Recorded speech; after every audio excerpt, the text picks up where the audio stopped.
this business. So that was a challenge that I had to overcome in the beginning, is I had to believe in myself enough so I can convince somebody that, you know what, I was worthy in taking a chance with in the business. And that was a hard thing, because every time when you go into business for yourself, they're always going to tell you, you know what, I'm doing business with this person because of X, whatever those X's are. And you have to learn how to overcome that. And if you don't believe in yourself, then it's not going to work, because how do you convince somebody else if you don't believe in yourself?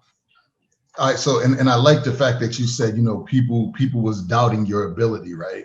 Whether if it was, and I want to be very clear. I'm going to address the elephant in the room, right? When people say, and I hear it all the time, right? And there was a time where I would use it, right? Like, people want giving me the opportunity, or I got to do more than this person has to do, or, why am I being overlooked? Like, this is something that we all say, right? It's harder for me to go through this door than it is for you to go through this door. Understand, man, I don't care who you are, your race, your nationality, right? Your color. Like, don't get me wrong. Everyone has something that they have to overcome, right? Everybody has a hurdle. There are some people where it's just handed to, like, here you go. But there's also a group of people that have to overcome something. And because people don't have to overcome what you have to overcome, sometimes you downplay what someone else has to overcome. Are there people that are privileged? Absolutely, right? I'm not like, don't twist my words. Absolutely, people are privileged. A lot of people, right? But we still have hurdles, and we get so focused up on the hurdles we have, right? I mean, we get so caught up on the fact that others don't have to overcome some hurdles that we don't focus on the hurdles we have to overcome. Because at the end of the day, what it all comes down to, if I can create a revenue for you, if I can bring value to you, you can only overlook me for so long. You can't keep overlooking me if I keep adding value. I might not add value where you think I should add value, but I might add value somewhere else. And because there's somewhere else that I might add value, that becomes my place. And some of y'all are so caught up in like having a vision and saying, this is what I'm here to do, and I'm going to do it, and I don't care what you say, this is it. Listen, you might be walking in a lane that's not your lane.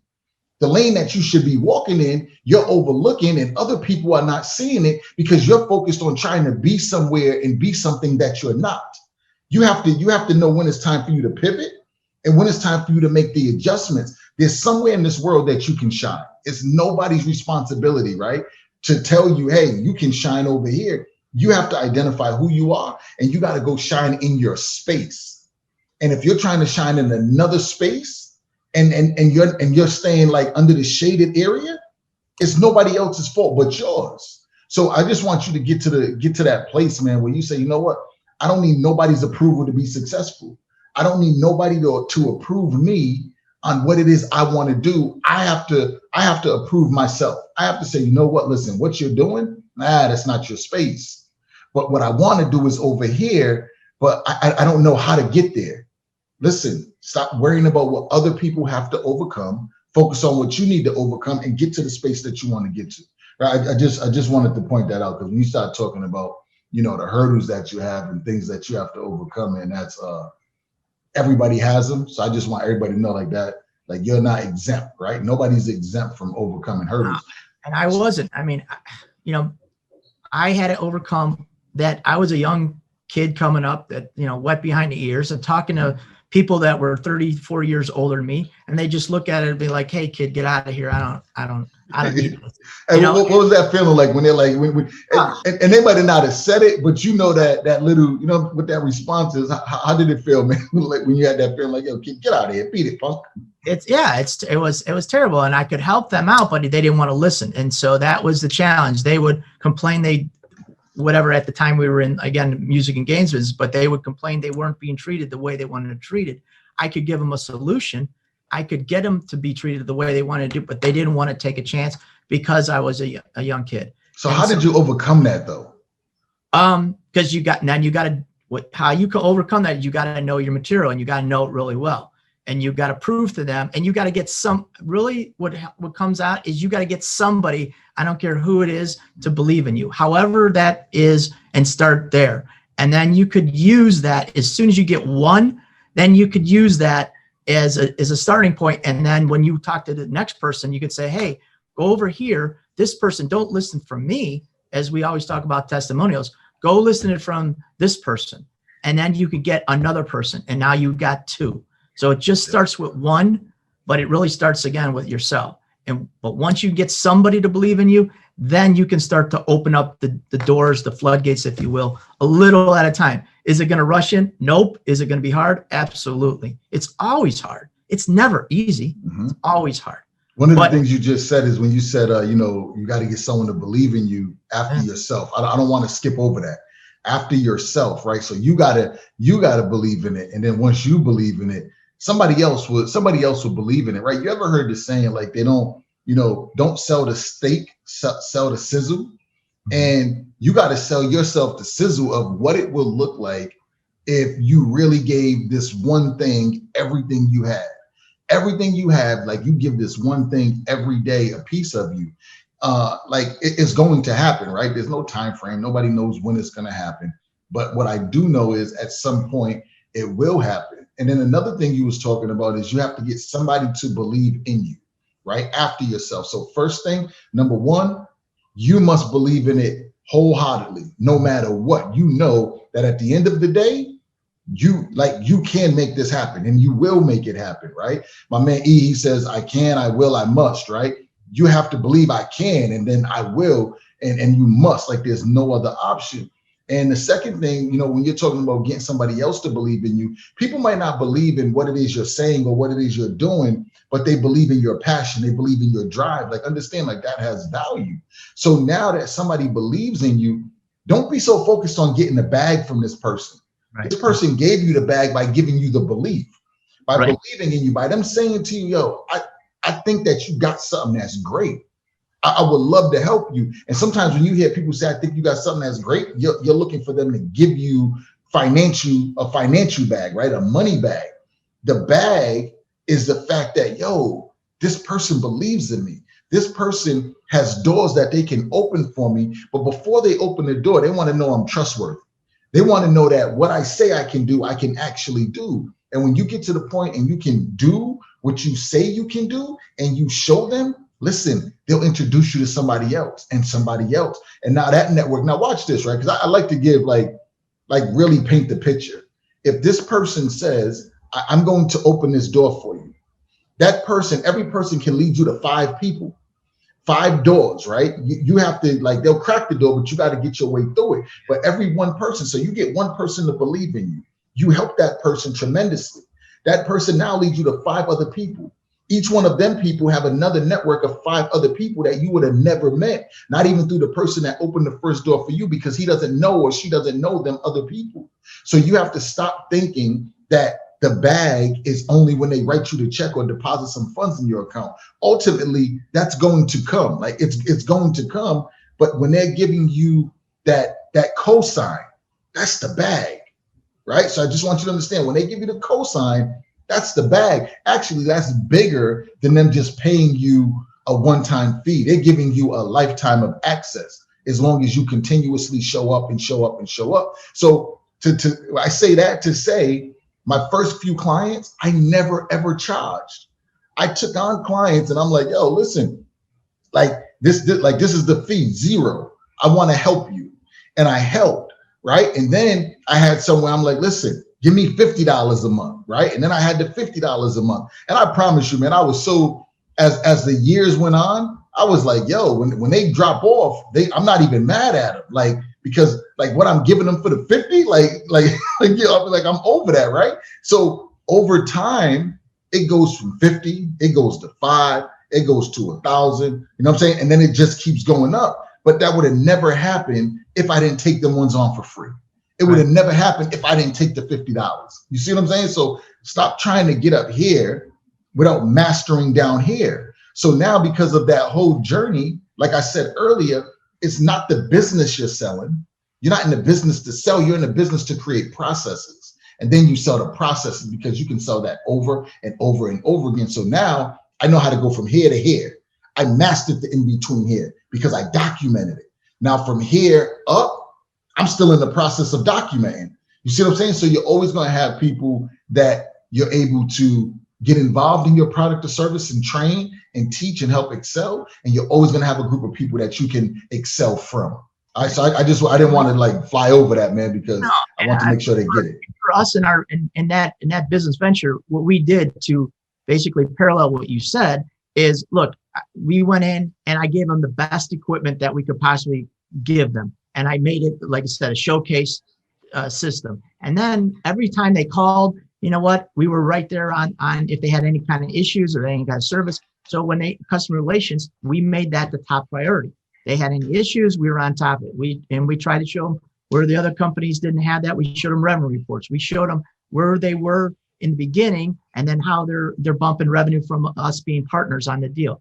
And then we try to use that and say, hey, do you have anybody else that you can recommend us? And we try to do that and get them to recommend other business owners, just like you said, give them testimonials and move. And gradually we picked up another account and then another account.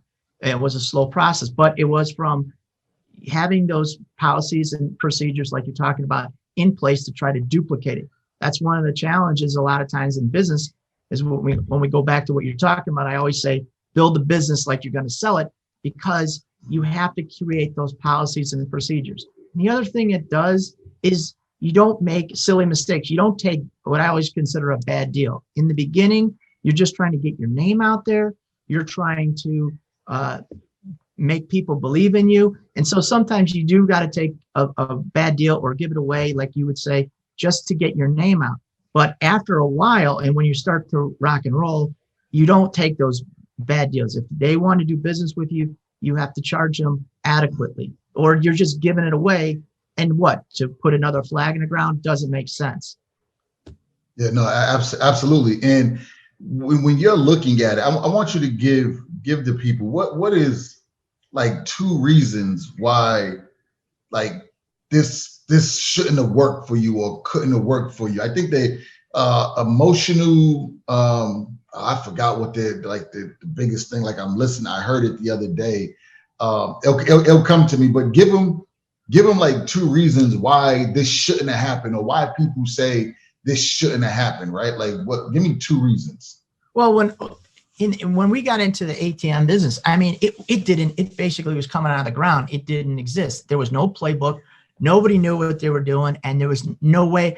I mean, my story is, I went to a tavern owner and I saw an ATM in the corner, which I didn't know really what it was, because I only saw them. It was only bank ATMs. Mm-hmm. And I asked the tavern owner, I said, hey, what's that up there in the corner? He goes, I don't really understand it, Phil. They call that an ATM. And I said, yeah, I know what one is from my bank, but I never saw one in a bar. He said, yeah, they're starting to do that now. A guy came in, said he wanted to put an ATM in. He explained the process to me. He's like, I don't really understand how it works, to be honest with you, but people go up with their ATM cards, they put it in, they get money. And because some of the kids now, they don't have a lot of money, he said they were able to get money out and now spend more money in my bar.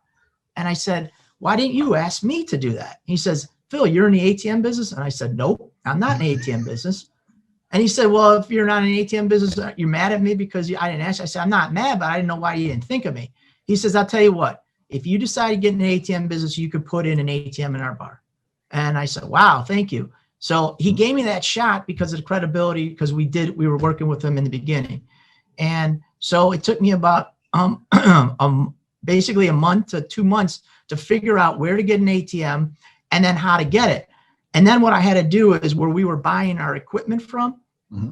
I had to convince what they call a distributor that bought the equipment, kind of like a car distributor, to take on this line of ATMs so I can buy it from him, because you couldn't buy them direct from anywhere.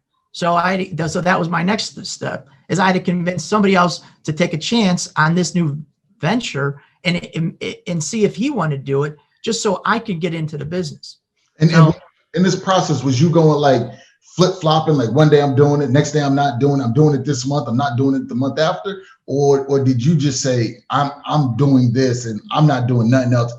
Did you stay consistent with it?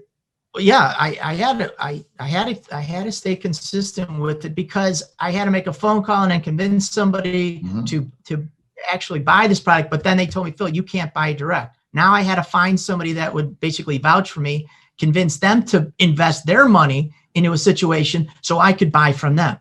And that was a long process, but I kept asking questions. I kept doing the process. And finally, after about 2 months, almost 2 months, I got that distributor to buy some ATMs, put them underneath his umbrella, and then I bought the ATM from him. Still didn't know anything about it. Now he doesn't know anything about ATMs at all. He just bought the hardware. We don't know how to process the transaction. We don't know where to get the processing. We had no idea of anything of that nature. So then I had to go and research, okay, I got the hardware, but how do I do the software? Where do I get that? That was a whole nother process. So, I mean, it was an ongoing process, but no, I never gave up because I saw an opportunity there. If people were willing to pay, you just knew the step in front of you. You knew the one step in front of you, and you did that.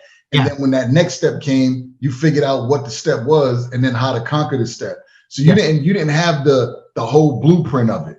No blueprint. Only thing you knew is that you get up every day and you do the next thing that was on that list, and you keep going through it until you finally complete it. Yes. So I just need to make sure that people get it. This is the bread and butter. You know what I mean? Like, this is why now you got the ATM mastermind group. This is why now you're able to sell the ATM program, because you didn't have a clue on how to do it. And there's so many people. I told you before, man, I go to these ATMs and I'm putting my card in it, and my wife's always like, oh, like, why do you do that? Like, you're charging us a fee, and our bank charges us a fee. So now you're taking money out, but it costs $5 to take the money out when you could have just went to the bank itself. And I'm like, well, the bank wasn't there. I use this one.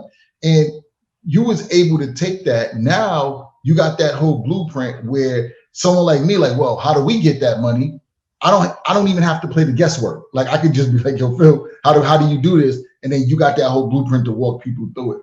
And that's what I really want people to understand. You're building something right now. You stop looking for approval from anybody on what it is you're doing. Like, did anybody ever tell you like that idea was stupid or that's not going to work? So the funny thing is the guy in my office, John, who works with us, he's like, I saw that. He said, I thought that was the stupidest thing I ever did is to go get an ATM. He said, and little did I know I'd be working at the company that's what we're doing, is we're teaching people how to do that. And we're doing that service every day. He's like, and that was 20 years ago. And I remember when they came out, and I thought that was the stupidest thing. And so even in my own office, I got a guy who didn't think that it was possible. I mean, now he does, obviously, but 20 years ago, he didn't. He said, yeah. And that's the thing, man. People are not going to believe in what it is you want, man. They're not, especially when you're wishy-washy on it, right? Especially when you're in and out. Like, it's like people getting, I was talking to someone, they called me the other day, like, hey, man, I'm calling to see how everything's going. And I'm like, man, everything's great, man. What about you? And I'm asking, like, yo, how's business? Oh, I started to do this. I'm doing this now because this really wasn't working and such and such, such and such. And I'm like, yo, it wasn't even that long. Like, already you went from what you was doing, that you was passionate about getting me to use the service. And now you're telling me a few months later, like, yo, you're not doing it no more. Like, if your passion can get away from you that fast, I don't want nothing to do with you. You know what I'm saying? Like, you can't work with me. It's just like if you have a friend and the friend is running around taking care of everything else, but not taking care of their family. Like, yo, if you can walk away from your family like that, bro, that means you can walk away from me like that. You have to stop being wishy-washy, because people are watching every move that you make. You're busy worrying about getting the approval from people, and people are looking from you and looking at you like, I can't approve nothing you do because you ain't approved yourself yet. You know what I'm saying? Like, just focus in on what you're doing. People are going to tell you your idea is stupid. They're going to tell you your career decision is stupid. They're going to tell you the move you make and don't make no sense. But look at the person that's telling you that. If I say, you know what, I'm going to jump in the ATM business today. If Phil says to me, yo, this move right here don't make no sense, I'm going to listen to that. Why? Because he got over 20 years experience in the game. Some of y'all are listening to people that got zero experience in the game. They've been losing all their life, and you're letting them impact the way you think. Like, I just want you to think about that. Like really look at your friends and see who you're trying to get approval from, or look at people that might be on the internet that you never met. They could be feeding you a crock of crap. You're trying to get approval from these people, and they don't even approve themselves. Like they don't even have the grounds to approve you to do anything, and you're looking for their approval. Like I just need you to like really think about that. Look at your friends, and I ain't saying nothing's wrong with your friends, but if your friends are not on their way to do or doing what it is you want to do, they're your friends. But when it comes to you making your life decisions, if you're not happy with the life they're living, why are you taking life decisions or advice from them? Like it makes absolutely no sense. Like look at the person in the mirror and this is the only person I need approval from. If somebody outside of this mirror says, that's dumb, that don't make sense. Cool, I hear you. You know what I mean? I hear you, but stop letting people's lack of belief in themselves affect the belief that you have in you. So let me, was you getting ready to say something? Yeah, I was going to say something. So get this. And so sometimes you start your process and you know what? The market's not ready or the timing's not ready. So we started the ATM business in 99. Okay. But what happened is we could only grab so much of that surcharge. The surcharges in 99 were $1. Okay. The cost of the ATM were $8,000.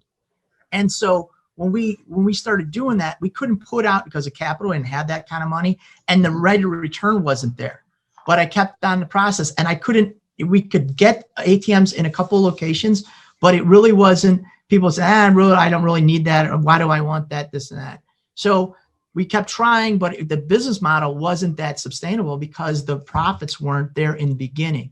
But get this, check this out. So then I was in a bar about maybe 2003. Now this is almost 4 years into the game.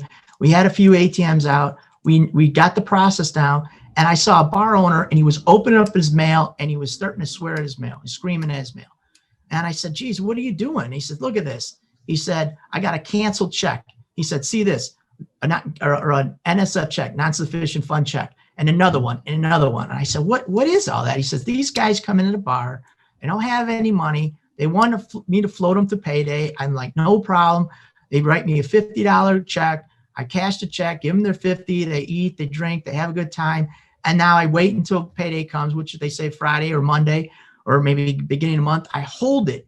And then what happens is I deposit that and it bounces. And so I call a guy up or whoever it is. I said, look, the check bounced. They don't answer my phone call. They don't return my phone call.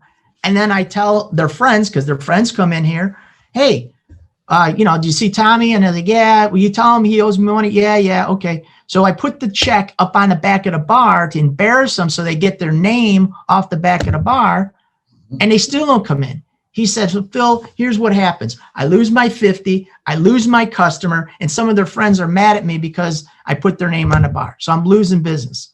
And he says, and I'm tired of it, but I don't have a solution. I said, here we go. What if there's a way I can eliminate the checks, save your customer, and keep those guys coming in? He goes, Phil, I'll pay any amount of money I can do to do that. I said, you don't have to pay me. I'll pay you. He said, what do you mean? I said, we'll put an ATM in here. They get their debit card. They go in. If there's money there, then it gets the money out. If there's no money, you know what? Then they don't have any money, and you'd stop taking checks. And now you have a solution. He says, I love it. And he says, don't even give me any commission. I don't even want it. I just want to stop taking checks. And so we put that in, and it was a success for him. He kept customers, and now we had a solution. Now I had proof. I had proof of concept, so to speak. Yep. This worked. It worked for him, had a testimonial. Now I took that same idea and just duplicated that product over and over in different bars, because all these bars were taking checks. Back in those days, they didn't do hardly any credit cards, so it was all checks. And if you didn't have cash, there's no way to get money.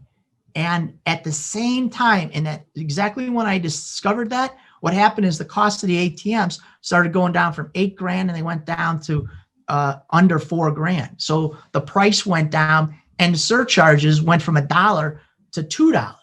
So now we could more revenue, cost of product went down, and I had a solution for these bars. And then we just went off from there. See, I love that. I love that, man, because when we're talking about, solutions, and we're talking about the, people's gaps, everyone has gaps. And until you identify what problem you can solve, like you're never going to get what you want. You're listening to something somebody else is doing, and you're trying to jump in on their wave, right?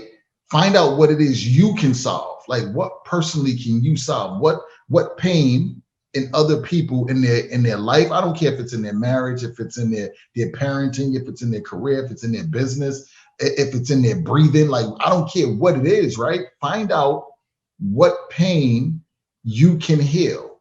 What pain? What do people come to you the most and say, hey, can you help me with this? Oh my God, you're so good at this. Like, what is that? Like, identify what that is. And now only thing you have to do is go out and look in the world and see who's suffering with pain in the area that you have a solution in.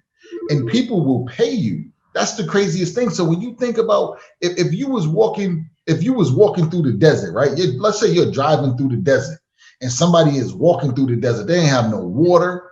Like they're drained. They look terrible, but they got $1,000 in their pocket. And all they want is a ride from where they are, right, to 3 miles up the road so they can get to a place that has some water. You don't even have water.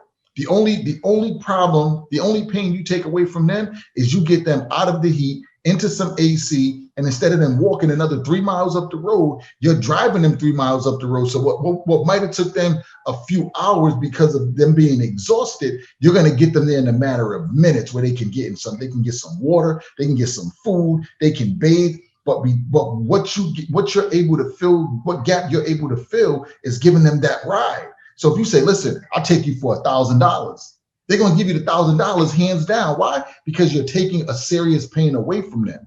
So when you look at it like that, who is walking in the desert and they're dying of thirst? Who's sitting in their home right now and they're dying of being financially stuck? But you have a solution that might give them that $100 a month, that $200 a month, that now takes that pain away. Listen, they will pay you for that. But because you haven't took time to identify what pain you can solve, you can't even begin to look around into the world and see what pain you can make go away. So think about this, right? I want you to really think about this, because this is something that is so huge. I don't care who you are, what it is, what you do, it doesn't matter. I want you to really focus on how can you develop others to do what you do, right? How can you develop others to do what you do? Now watch this. You're like, I don't do nothing right now. I get it, right? But because you don't do nothing right now, that's why your solution that you come up with is so big. Because when you identify it, that means there's a whole bunch of other people that need it. Stop trying to figure out what can you do. Stop figuring out what solution you can solve for others. And then how can you duplicate other people to solve that type of problem? Stop keeping the idea to yourself. Stop keeping the strategies to yourself. Develop other people, because now you become extremely valuable to the world when you can develop people. It's not about what can you do individually. It's about how many can you develop based on what you do, right? So get out of your mind that I got to come up with this and I got to work and make it happen. No, like you got to do that in the beginning, but ultimately, like, just like I said, Phil said, yo, when you build a business, you build it with intentions to sell it. You come up with an idea, with a concept, with intentions to duplicate. You see what I mean? So now you're able to be on the beach and your system is still running. And because you're developing people, nobody's going to want to fire you. Why? Because you know how to develop people. When you develop people, you make more revenue for the people you work for. When you develop people, you help the people that hire you to make more revenue by them now knowing how to take a system and develop more people. It's all about development, man. That's what it comes down to. So when I hear you talk about the whole process of building and getting it from where it was to where it is now, like, it's developing. You have to develop people. So what would you say, right? Based on that, and knowing like you have people that you work with, you have other ventures that you're branching out to do. So you have the ATMs, you have the merchant service, you have the ATM program. How important would you say it is to actually be able to develop people as you're branching off into these other ventures? Well, it's extremely important, because what you have to do is you have to recreate yourself, or you're just stuck in the same way. You'll hit like a glass ceiling all the time. I don't know if the glass ceiling is the right word, but you always hit a ceiling because you can't go only, even when we first started business, basically it was 40 customers. That's all we could handle, or all I could handle by myself. I needed to duplicate myself so I could get to the next level. And that was 80 customers. Well, how do I do that? I have to bring somebody on, I have to teach them what I know, and then we could go to the next level. And in the ATM business is the same situation. We have to maintain that customer service level. If we don't, then I'm building up with one hand, I'm tearing down with the other. So I have to teach somebody exactly our philosophies, what our integrities are, what we believe in, and then make sure that they adopt those principles and procedures. And then I can step away a little to go out and develop more business. And I figure out where's my strong suit and where's my weak part. For me, admin, I stink at admin stuff. That day-to-day, all those checks and balances, I'm not that guy. I like to grow. I like to talk to people. So I started, where am I good? And then start develop a teammate or somebody that could pick up some of the areas that I wasn't strong in, but with the same philosophies and passion, and they believed in the idea. It's just like being in business, and you got to go out. And for us, we had to create that first customer. They had to believe in me, and I had to believe in myself. Now it's just another business. Is not only you're getting business, but what you're doing is you're building your own business, and you have to convince people who are with you to ride with you. And if they don't believe in you, they're not going to ride with you. And so they're only chasing a bag. They got to believe in your policies. They got to believe in your heart, and they got to believe in who you are. So they're like, hey, I'm going to ride with this guy. This makes sense to me. So you're building your business on one hand, you're building your team on the other. And if you don't do them in proper sequence, the whole thing comes crashing down like a house of cards. So what for them people who say, man, I just don't have money, I can't hire a team, and it's just me, and I got to wear all these different hats. There's no help. I'm the only one doing it. What do you say to them? Well, I honestly, it's a cop-out. So I'll be hard because you know what? Hold on. Did you just say it's a cop-out? It's a cop-out. Yeah. Right. Yeah. Because you know what? I didn't have any money either. I didn't have any money. It started with what I got. And so here's what happens. I'm starting in business for myself, and I'm working a part-time job to pay for somebody who's working for me. So, and I'm taking every dollar I have and putting it in the business and living. Whoa, hold on. I need to make sure so you got a part-time job to take that money to pay somebody to do something to help the business. Yeah. All right. I just wanted to make sure we got I'm working to pay them. So I'm working today in the day for the business, and I'm working part-time so I can pay for them to help just one day a week, because we had to build a business enough to pay for somebody, but maybe they'll give me a couple hours a day or a couple hours a week. So what you do is you get somebody to just work part-time. What is part-time? Part-time could be 2 hours a week. That's all it has to be. It doesn't have to be a lot, just to help you get whatever you need help with. If it's admin stuff, or it's camera work, or it's social media, or it's whatever it is, find out where you're weak, find that person, and somebody will help you. They always do.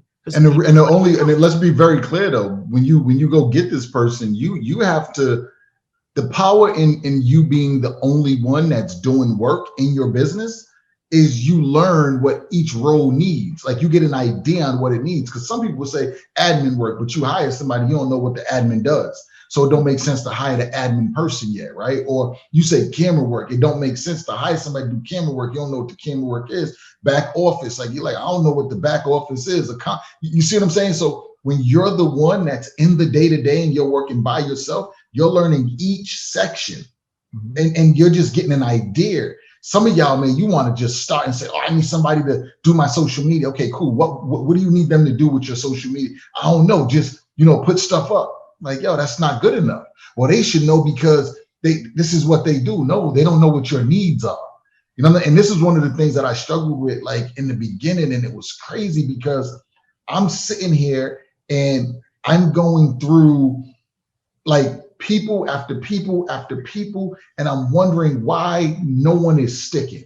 It's because I was so confused, I was so stuck, and I was frustrated more than ever.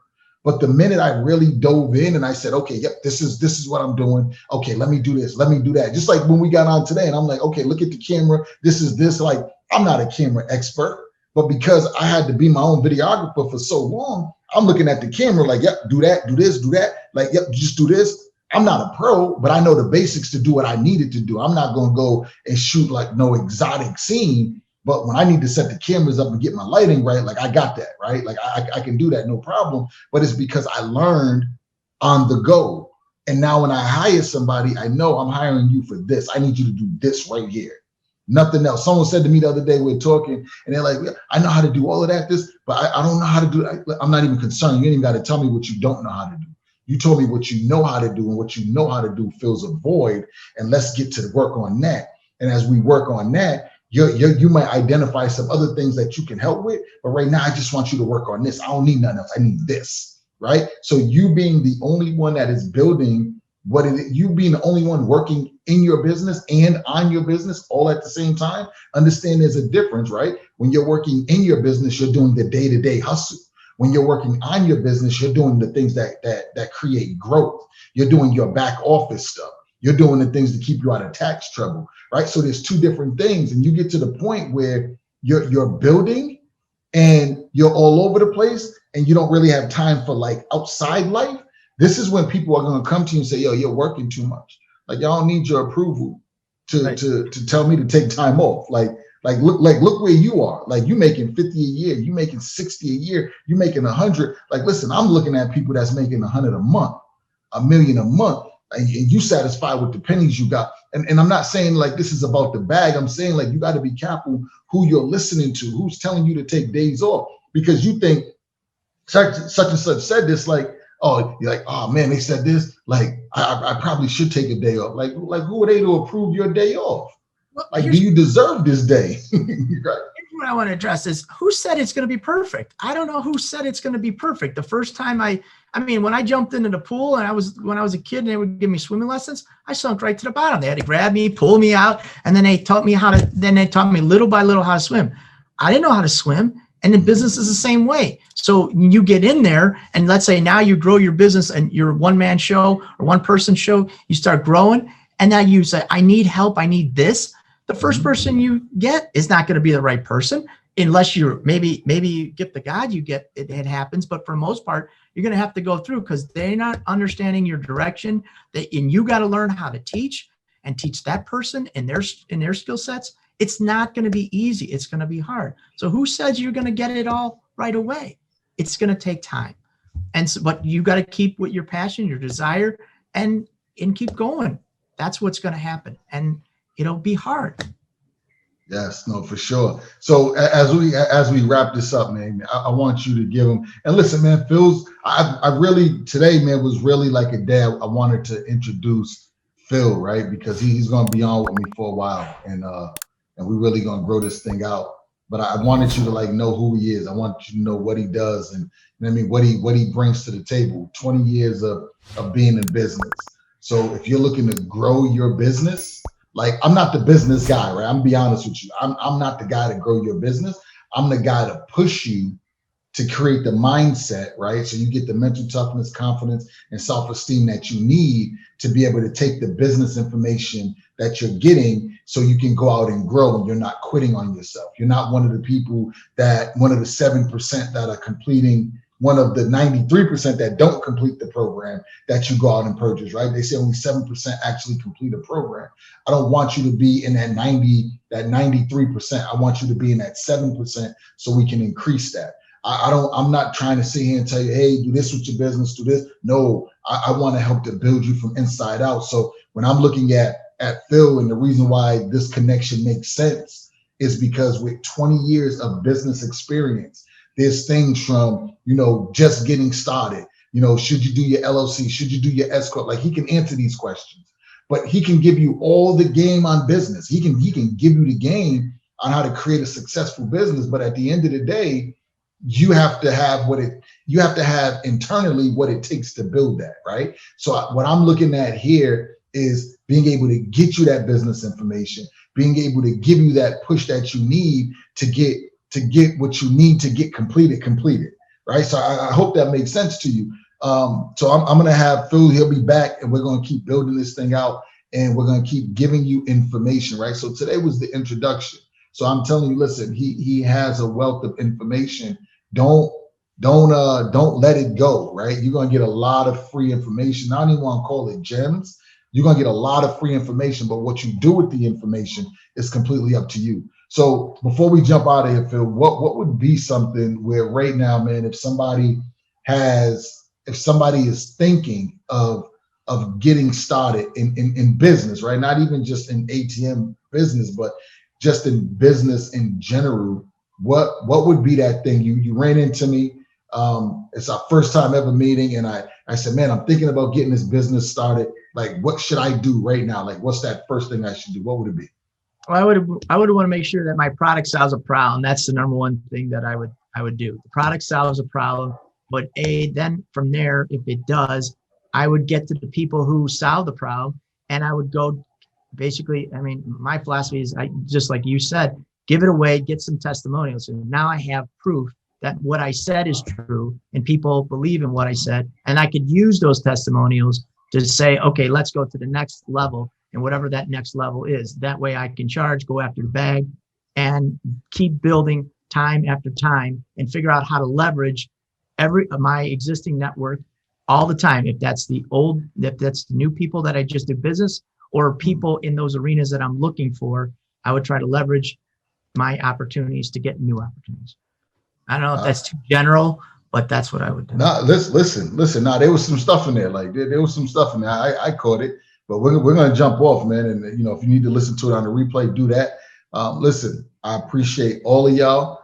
Thanks for jumping on, and we're gonna have the whole thing. You can go to YouTube. You'll be able to check, watch the whole video from start to end.